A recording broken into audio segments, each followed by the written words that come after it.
Hello everyone, I'm Chuck Mason, or professionally known as Charles Norman Mason.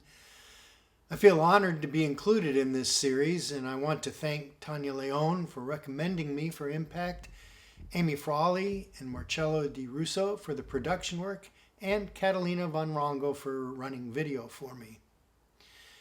Today I will actually be speaking with you from 4 different locations, each of which is important to me as a composer. One reason for doing that is that a major focus of my work is in writing music for specific locations, so it seemed appropriate to appear in more than one location. Where I am right now is my home in South Miami. The first piece I'm going to play for you is for solo piano. I won't be playing it myself, it's too difficult for me.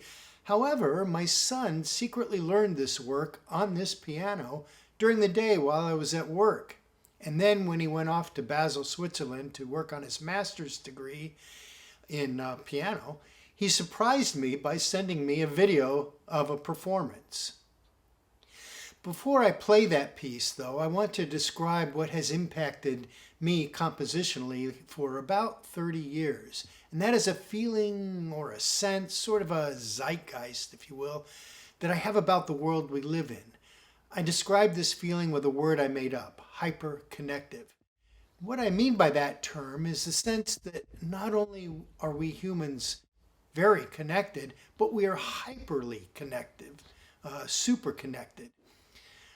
We see this, when we observe traffic or world events in real time, our awareness of the electrical grid, global warming, the speed of virus spread, etc. This hyperconnection at times creates in me a sense that we are standing on the edge of chaos, that even one small event could destroy the connection. Despite that, there is also positive feelings that can result from this hyperconnection when everything is working together towards a common good. And I'll speak about that a little more later. This sense of hyperconnection has also created in me an interest in the connection between humans and machines. And this next piece is named after a simple machine called a pantograph. A pantograph is a device that was used before copy machines and typewriters to make real-time copies of whatever a person was writing. When I think of using a pantograph, I'm reminded of the spectrographs I had as a kid and how everything would be working to create this really cool drawing, only to have a slight slip of the gear and end up having to start all over. I suppose in homage to that spectrograph, there is a point in this piece where there is a slippage by a 16th note and then by an 8th note. Here's Jacob Mason performing Pantograph.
Welcome back. I'm now sitting in my office at the Frost School of Music at the University of Miami. During the summer, I come here to compose because I have a large table, a printer, and a disclavier. Plus, during the summer, it is very quiet here.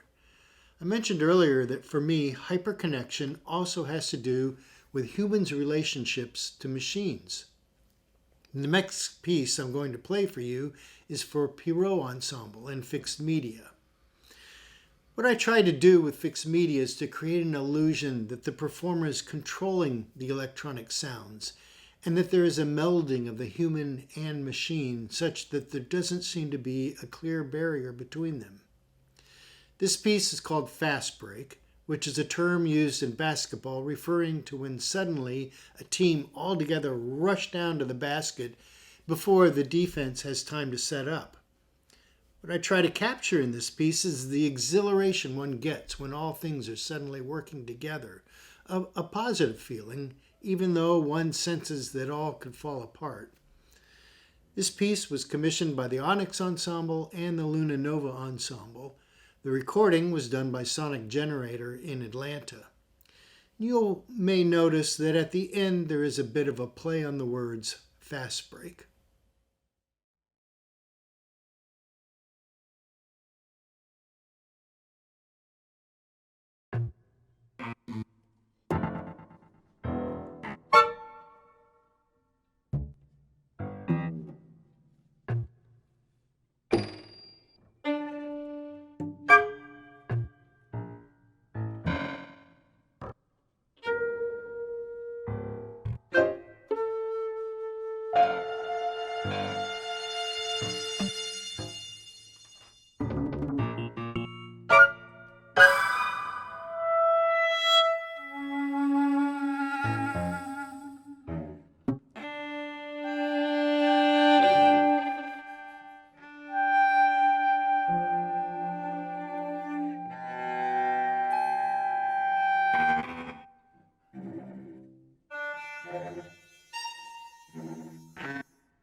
Early in the morning, as the sun is just arising, I walk a mile or two in my neighborhood. I compose in the mornings, and for a time I would do my exercising in the afternoon or evening. But I found that beyond health reasons, walking in the morning helped me be more effective and centered when I composed. On my walk, I pass by these beautiful trees that I find inspiring. A few years ago, Mindy Wagner recommended a book called The Overstory, novel by Richard Powers, that is in a sense about trees. It resonated with my thoughts on connections and also influenced my work, especially with the next piece I'm about to play for you, which was composed for Quince Ensemble. Instead of writing a work with frenetic activity, I decided to write a work where the expression of connection was more subtle. I chose for the text a poem by Edgar Lee Masters called Silence. It begins with descriptions of his experiences of silence and provides examples where language is not sufficient to express profound experiences, and then concludes with a powerful question and statement. In this work, I created a thin, pure, but quiet tone that connects throughout the piece, reflective of the silent connection in Masters' poem and the through line that is in Powers' novel.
This last location that I'm speaking to you from relates to my composition output having to do with my keen interest in writing music for specific places.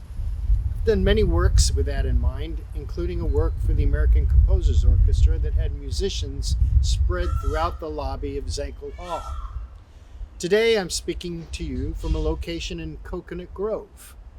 The street name is Sekofi, and a harp piece I wrote for Laura Sherman was written specifically for her to perform in this location. She lives on this street, and as you can see, so do many wild peacocks. Catalina Van Rangel and I are creating a 360 video of Laura performing this piece in this location that will be released by the end of this summer. Thank you for spending your time with me.